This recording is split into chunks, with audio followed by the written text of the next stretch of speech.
Viewers and subscribers, this is BVI Channel 1. We are back again on Matters Horizon podcast. And I am here with one beautiful lady. The other one, no day. Talking about Bella. Hello everybody, welcome to BVI Channel 1. Today on our podcast. Alright, you are welcome. This is a bedroom voice. Now, today, the story is flying. Before we get into what we have today on this podcast, this development that happened in Onitsha, talking about the Ocha Brigade or whatever that got some people killed. I think 3 persons were killed, including a pregnant woman. We've done an update on that video on our platforms, on Facebook, on our Instagram, on our Twitter, everywhere. It's just all everywhere. So you can go out there and go to our platforms on Facebook, YouTube, Instagram, every one of them. You will see the update. There is quite an unfortunate incident. It's really sad. It's really sad. You know, because at this point, you know,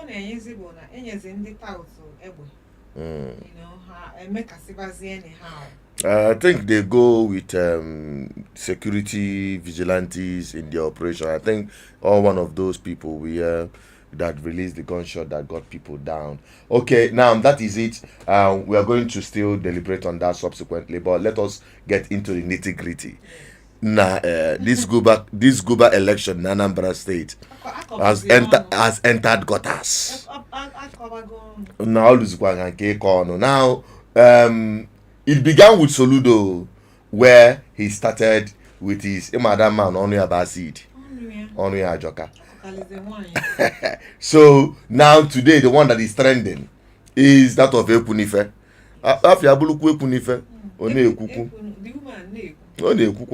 So Iboku today is going viral everywhere, and that's what people are talking about. Now let's flash you on those videos, beginning with that of Soludo. Then we proceed to that of Ekwunife. Then when we come back, and Aswanyako, don't go away and keep sharing.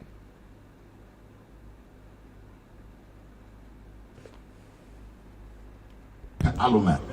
A ga-abụ ọwa anị ọ bụrụ na land grabbing ị na-eme mkpụrụ ibe a na-eme aje na ngwa kemgba onye ibe a sị chọrọ ya anị ka imebe ife ime ilebe anị ịmara anya ọ bụrụ nke ime ibe a maka asị iweta akwụkwọ ngosi ịchọwa appointment ihe wetara akwụkwọ ngosi iweta akwụkwọ ngosi English F9, Mathematics F9, Economics F9. So inwe English F9 ya akwụkwọ nwe ya akwụkwọ ya agụ ya nyekwa ya akwụkwọ ịgụọ inwe Mathematics F9 ya gbakọ nkwe ego Anambra ọ ya gbakọ nkwe asị na ọ ga-arụ ọnụ economy Anambra mana ị nwere F9 na economics, basic economics, demand and supply ka o nwee F9 a na-akọ ibe a. No wonder businesses niile ọrụ o bido na Anambra banja na o bidogoro business niile o medachara ada sọnsọ land grabbing because I went F9 in economics, maths F9, English F9, economics F9, F9. So no wonder even you know Balaka or that. Narapanifa. Our election can in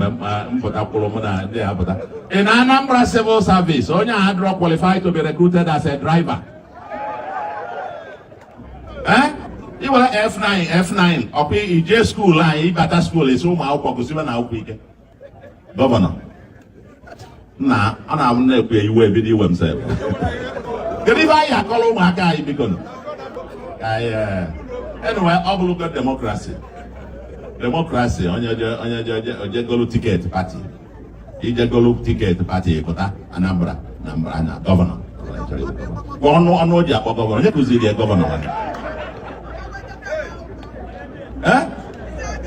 Onye kụzili ya?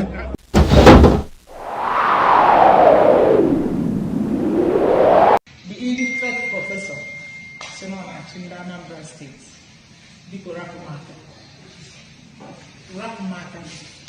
we are practicing constitutional democracy in Nigeria. All political parties must know their candidates. Soludo, this is our governor twice in Dacha before we are not imposed there. on the people of Anambra State who were governor. For the past 3 years, they were governor Anambra, Safu food in a state. Safu, some. Soludo, under your watch, 2 young state assembly members died under questionable circumstances. When you move, you chopped the lawyer move as chief executive officer of the state. And many others. If that was feeling in Anambra State, Ozunde Madeju. Anambra State now, Thursday, the Marana Tumo, the Benina Malala. Keep an Anambra Kita, Muruana, Funon, and now, so a maximum and government. You can't reinforce failure, and you know that. You know you have failed. You have failed woefully. In Akomafa, isi na certificate, my PhD will fake. Go to court. If one PhD will hegemony will fake certificate. If you may tell November 8th, can get a court together. If you may tell, if you want a member masters, if you my music, Ghana did so, all music and ever, you can offer my masters. The University of Calabar, they didn't know my first degree. How could you understand? They don't know. Still, you got to do my goal. Keeping nature, go and ask. I'm not a professor Kedi Diche. I keep a progress in it and a professor who are award gained by the department. Neighboring, because I never professor, because I never just award the department in the natural ways. Soludo, what that I want to know the greatest governor in the whole Africa. When you see Messi and Peter and Messi, just one minute, you go over the deodorants, you get you see a Italian and Abu. Keep can work in there. If they call you all those signals on Akota now is so stinking and embarrassing for a government. Soludo, I am not saying people. Hakumaka, I think you're maybe a candidate of a party governorship, they're not attack a deputy governorship candidate of another party. Stop attacking me in a whole thing. Listen, one, I'm a governor. Why do I know? So you have cancelled her out, assuming she has political ambition tomorrow. You don't know the implication of that statement that you made. But let me tell you something, Soludo. If I can be where I am today without 1% support from you, I can be president without you. You are not God and you can't be my God. You are too small to determine my future. I am where I am today based on hard work, God's grace, and perseverance. And 1 million of Soludos can never stop me. And you know that, you know me now. And that is why you're attacking me per second. Let me tell you, don't escape anything. One day I will meet you in the field. Okay, now, by the way, nobody never start packing your things. As far as I'm concerned, very soon I'll be the former governor of Anambra State. But when I say now every day, oh, Mr. President, progressives are working together. In 2023, Tinubu brought your friend. Did you sustain your friendship with Tinubu in 2023? In 2020, expression. Let me tell you, Soludo, be very careful how you talk about me. If you may go achieve as a woman, 1 million Africans, forget me, maybe a very timid person, very envious of people, very jealous, very cantankerous, a sadist. You're never happy with yourself. I don't know what your problems are, but I believe I'm not one of your problems. Your problem must be tampered because you're not behaving like a normal human being. You're behaving like a sadist. That's what you are. So leave me out of your problem because I'm not one of them. We are just contesting an election. We are not at war. We're contesting an election because we are practicing democracy. All parties must have candidates, and you must accept the fact that you must have opponents. Even if I'm not in the race, another person will be. But I know you're attacking me because you know what it means. Whoever that carries the ball is the person that gets that. But I can be able governor, can be any strength will never governor. I've never been governor before, but going by what I've achieved as an individual, so that kind of governor, I can work in mine. That can't be too much. My governor in my fake professorship in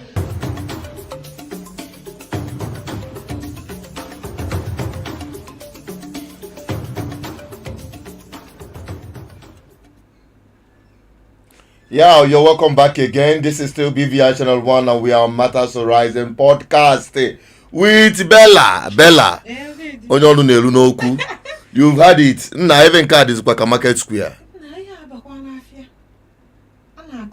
Certificate. But you know, coming for somebody for their certificate in recent times in Nigeria, they say examination is not a true test of knowledge. That woman had them off.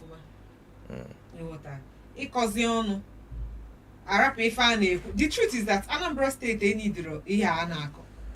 Ọ na-ebupụ from ihe a na-ekwu. Ihe Anambra need kita security. Ihe na-afe n'obodo a dị too much. Ọ bụrụ abịara ebe entertain mmadụ na-abụ n'aka ọnụ. Ka grown adult esi nwoke kọpụ nwaanyị akọ nke. Dịtị na ọ nwere ka ọ dị. Ọ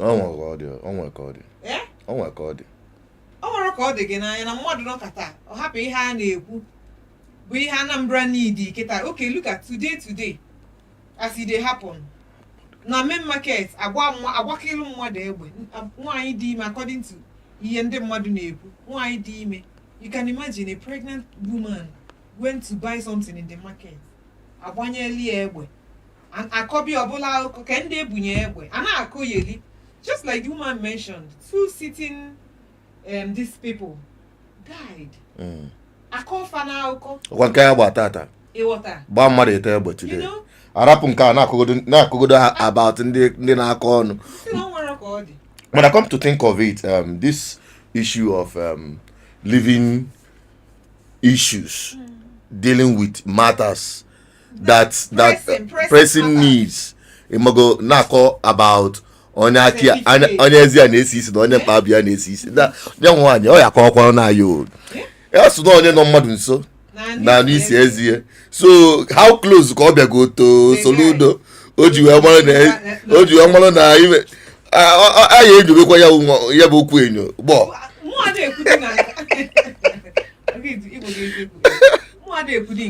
nke a bụ shade because let's just be honest. Onwe ike the man are busy that he's so busy with work that he couldn't brush or hey, you are trying to agree with you ekwunyelu the man now. I actually read the same one niile. Give me a professor like Soludo Mbano. I don't believe so. It's not possible. Professor ọbụrụ na mmadụ dị busy when you're desire careless with personal hygiene here. I don't know how people cope with body odors and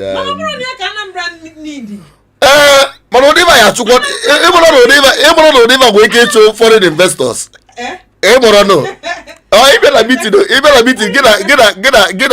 Foreign investors. Okay, the foreign investor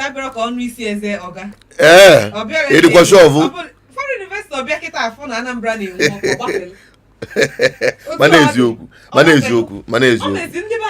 No, the truth of the matter is that the woman went too far. Happens a joke apart. Oh, he went too far. He went to the gutter.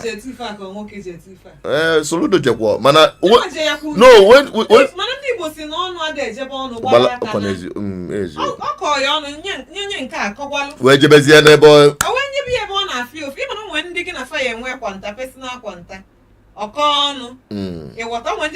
No, very low. Just copy below the belt. Below the belt.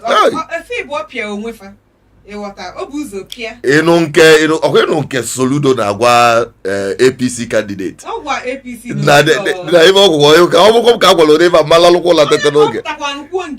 Hey. Oh, 1-1 ko 2. Oh, ko 3-1. Oh, Gigi. Nanyem Gigi. Not ko 2-1 ka na agba. Gigi ga agba. Okay, onye bụ onye nwa ihe ọ na-eme ka ike esi hapụzie ọrụ nyezie ndị na-enye trouble enye ndị mmadụ security ahapụzie iche ndị mmadụ ekwesịghị iche ndị mmadụ look at that. No, of course, of all days, this incident that happened on Onitsha is really so sad. It shouldn't have happened. It shouldn't have happened for whatsoever reason. It's terrible that we're passing through this situation at the moment. It's terrible. It is the height of it. Okay, Soludo should concentrate on governance, and the political candidates of different parties should concentrate on issue-based politics and campaign and not coming down to the gutters. Anambra State is not interested on any ACC, money na Abia ACC, on anybody or any more personal hygiene. What the Anambra State needs is people who can deliver good governance to them. That is the irreducible minimum in the Anambra State wants at the moment. So all of those things will be distraction. Everybody's talking about it. It's quite unfortunate. Every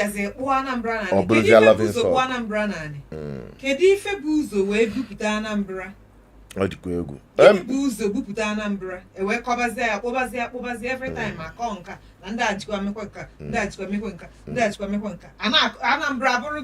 bad example na east na southeast. Well, my dear, can I fire Okuna the next one because I am out of time. Now the next issue on top of the table is all the kwakive Libya. Lastly, for job the viral couple. I call them viral couple. They are knocking went global. Of course, one in finally got married. The wind of the marriage, I'll be right back. Don't go away.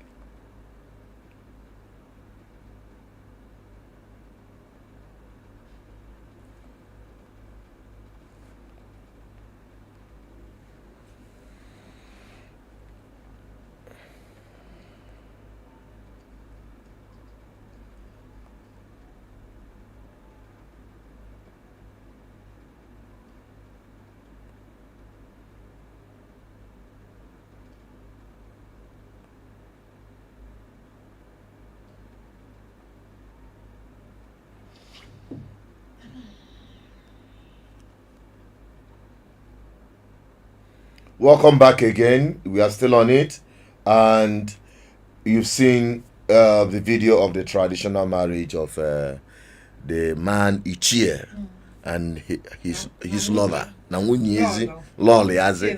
Yes. Now, how do you react to this? First of all, congratulations to them. For me. Congratulations to them. Congratulations.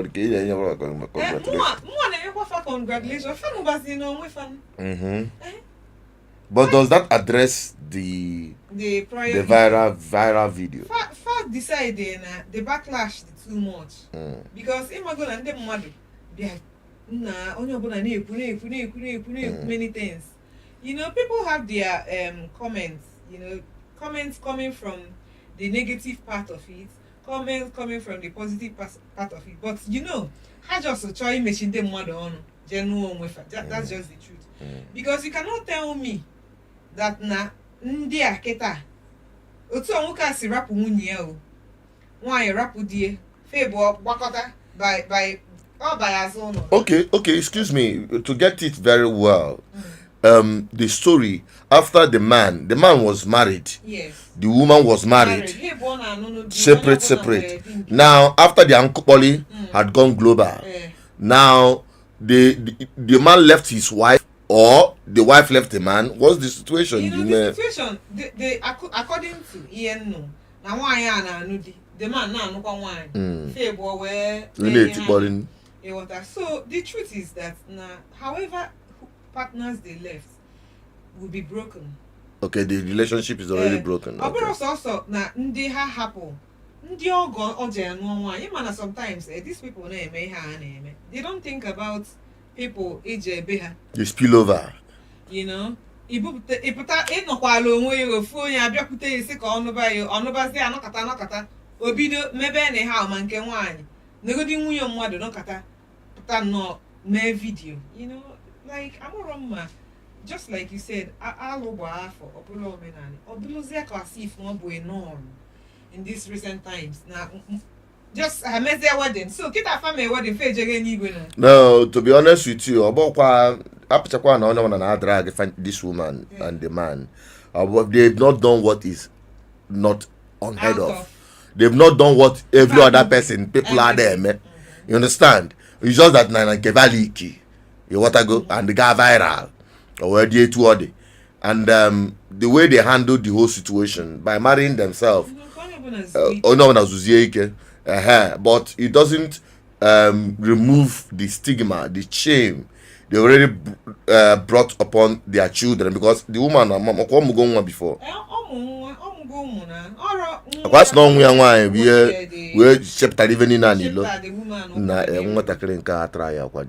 you know, because some week the girl na after from a place that na me akwesi responsible. Man, they baptize in the to and they man me send the like me doesn't, from the look of things, me and one of that called one of that called had to return the energy that you want chop him mama can work and abaka the work only ebe fast you because him man video I na full video from this point of view of the internet. Imoro auko ebe fabi. Imoro udi fe the woman name around eba. So we go on a ebu. So the girl I decided no about this too. About Chosika. Nice. Kele top zia go. You know, no ya can let naira in Nigeria. You know, so if a woman that muke one decide they are so bad girl, come on, I do na. Ka fast see on for I do. Fast go for I do. I have names. So kita ona ezugike. If you know na cool you go. Manava wa celebrity couples kavabo. For the meantime, in my head in Nigeria. Nke get oga fair. Obi o wo enye kia time 2 weeks. Nke ha ga fair. Go fair.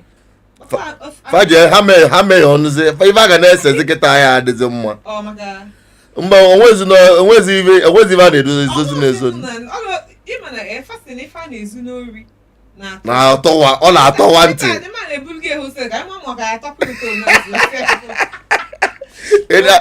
The reason behind Iseiva Anese, the man, according to the story, is that no na wana luona nyabive na panyi mo ke je kwa mekwa ozo emogo that kind of a thing. I will not plan for the rematch.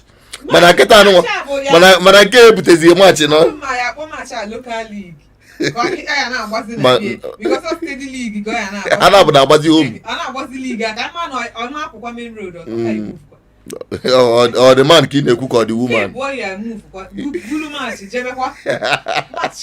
Well, that is by the way, Sha. Let us get into the next one so that Kai will wrap all this issue. Remember, we are still on our podcast and we are live discussing these issues. Yes. And as we continue, always in Olatoboto, and at that time, when more people start showing interest in the program, we will bring out and open up the lines for you to chook your mouth in the conversation. What I go? Oh no, now we'll look part of it. And very soon, can you back? I gonna put out on all our social media platforms, Twitter and kind of S. My even TikTok, I gonna fire so that can carry people along. All right. Good. And for the benefit of our viewers, we know this is a global platform. A lot of our people, not everybody that understands Igbo, I understand you, but some of the things I need to discuss here is really local.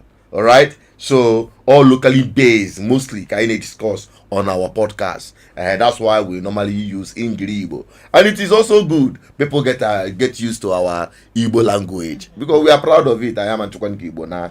So thank you very much for understanding that. Now to the last video, which is quite a concern. Please, let's get to that video very quickly.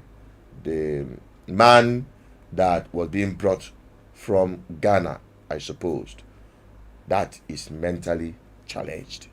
Let's get to it. I'll be right back. On my way to Lagos, on a transit on my way from Lagos to Asaba. Now the bus where we enter, the motor where we enter.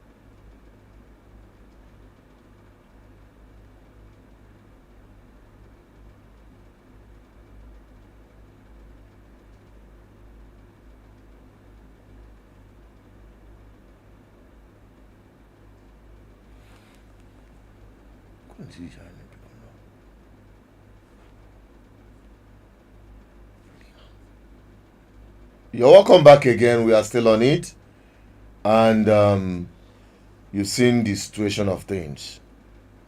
Bella, Obologi gaba mota to start with. The thing will take one more because I'm a mamasi. No come maka akpolo de man Ghana psychiatry hospital in Ghana. Koka akpoli anataba. You know, I'm in between because on your akponataya mekwan opako we dem. Yes, all family. The family brought him back. You know, now the man is here where maybe una. You know, a lot of things could cause this mental Challenge. a lot of things because people are going through a lot of pain. Yeah. Family battle, country battle, all the battles, and they don't need sim okay. Kifeni na. Economy Nigeria is gave one mother allow. I'm telling you for a fact because on your check one or two things. Up taro. Oh, we go on a maybe of you know. Anything can happen. You know, okay, mother no good able no tie. Hey, opwo. Mother opwo. Mana ezioku. Ewota ihe niile ị na-ajụzi ka ebe anyị ebido ka ebe anyị ebido kwa nwaanyị ukwu a. Honestly, the thing with him so much, and it shows the level of pressure a lot of people now got through. Some people may call it village people, not village people. Everything is not all about village people. Sometimes all the pressure of life, especially in a contemporary society, on so many men out there. Please look out for your fathers, especially. Now even wokebu erika. Imana abia ụfọdụ ụmụ nwoke mana ịmago na sometimes ụfọdụ ụmụ nwoke na-ebutekwala onwe fa trouble. Because when they're younger, there are investments you can invest in your family. I'm not talking of, when I say investment, I'm not talking of a financial investment. You can invest by making time with your family, bond with these family members, your daughter, your sons. You know, we can board your anaka and no umoke kachemenka. Yeah, Obekwan allegation. Obekwan allegation and then so. Board your anaka. Ona eme ihe nwa. Hey, ona ebu nwa. Ona eme ihe nwa ichefuo that na oda adigidekwa o. Ni ụwa na abụ ọnọkata, ọdịkata njọ, ọdịmma, ọdịkata mma, ọdị njọ. And these times, the man might not consider these things. Onwike mgbe o tipiaze na old age. Asi hey no ụmụ ya nọrọ. But mgbe ọ dị ya n'aka, o nwere ka o si wee nweta time for family, o nwere ka o si nweta time for ụmụ gị. Nke a wee lesson to people maka ndị na-ebu nwa. Because ịma most times ụmụ nwaanyị jebe ịmụta nwa nwa gị bụrụ nwaanyị ihe eje na ọmụgwọ na ọrụ ụmụ nwaanyị na-eje ọmụgwọ apụta nke nwaanyị gote mpa snaps na ọ dịkwa egwu snaps asịsị wejelu mpa mpa ya ewelu nshima ịmana so onwuri kọchazie kidney fall afọ. So you see where that ideology comes, that men, you need to take care of yourself, you need to bond with your family. When you bond so much with your family, the ties they're hard to break. Even in the village, maybe tie in with your children. So almost it's only as where you are because you never knew. Wise or brave about their lifestyle. Probably upon all the active sports and food only, your old age will be healthy. But when you make bad choices in food, in drinks, in friends, how do you expect your old age? Okay, you're making a very general statement, honestly. How do you expect your old age? I give it to you because you're looking at it from a broader perspective, not just about the man. Let it be a lesson because the woman bringing her husband home from Ghana, going through all of this. First of all, I needed to appreciate the people who are assisting that woman to ensure that the man gets home safely. Okay, and the driver such mentally challenged person. Man, they no queen now in the na mama kwibe ya meka we tukuru na azu onya anolo what up on attack on monte obolo can see and on public transport so you see how financially had the challenge, so had the constrained, but in all of that the biggest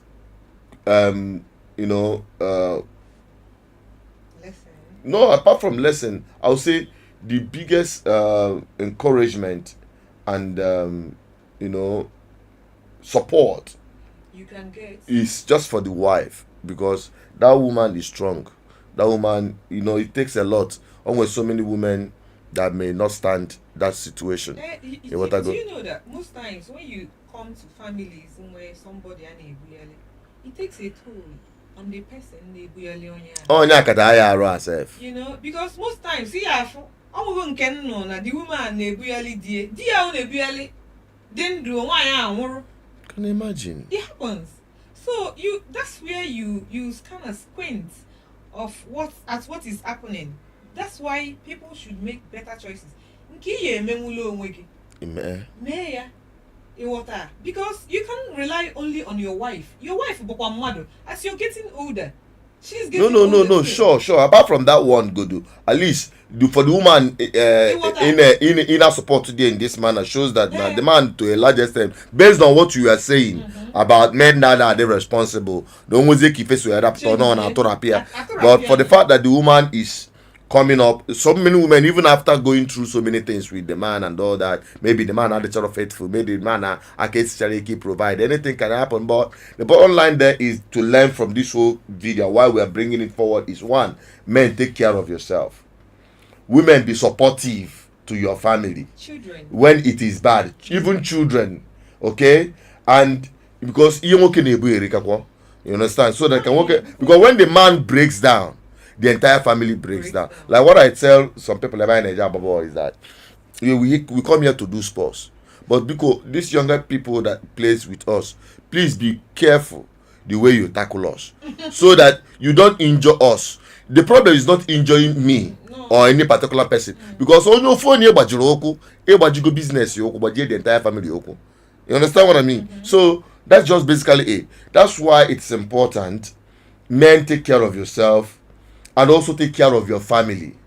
Then women, be very supportive to these men. Don't add more pressure, because the man is already carrying a lot. So they can work one day. Oh well, I say I don't know again. What I go for? Then the children as well.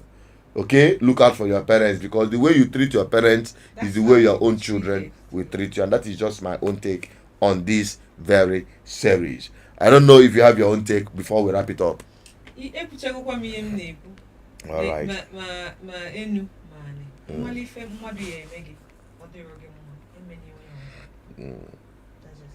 Thank you very much, and that is it for today.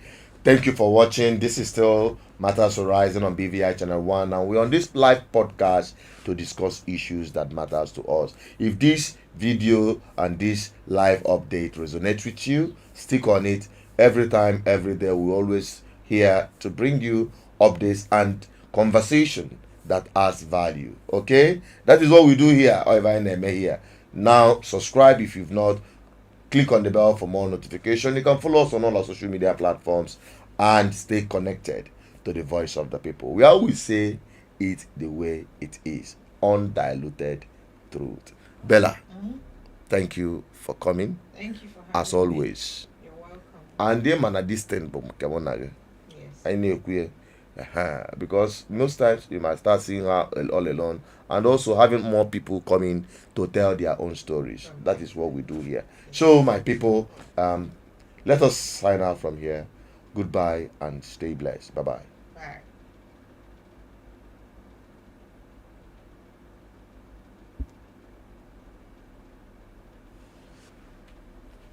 Thank you.